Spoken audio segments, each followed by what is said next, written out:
there's even one more step to this, which I want to, say this is a kind of a thought experiment. Could there be, and this is a serious question in contemporary thinking, could there be that, okay, first of all,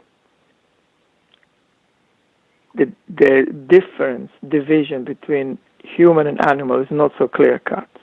Mm-hmm. And second, the division between animate, inanimate, organic, non-organic is also not so clear-cut. Yeah. And I'm also fascinated by that.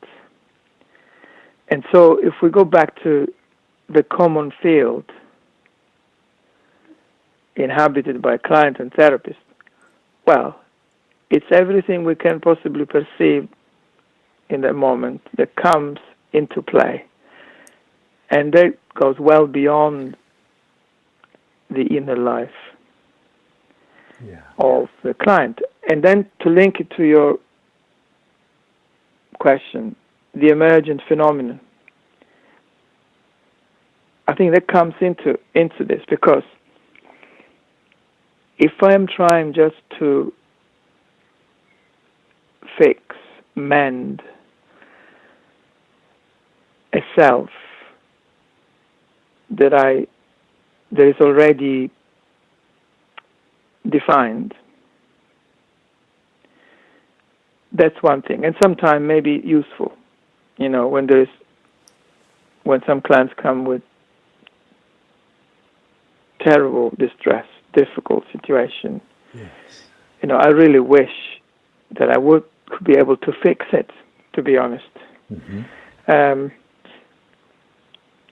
But there is something else here, that if I don't have a rigid notion of self or who this person identity is, then something very genuinely new can happen.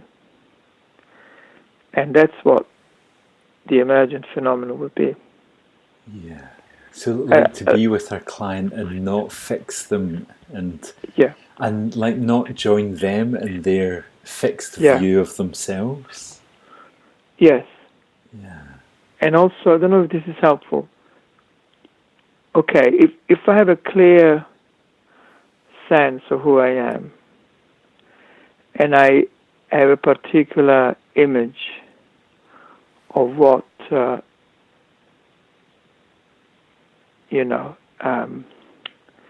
my actualization looks like, there will be one thing.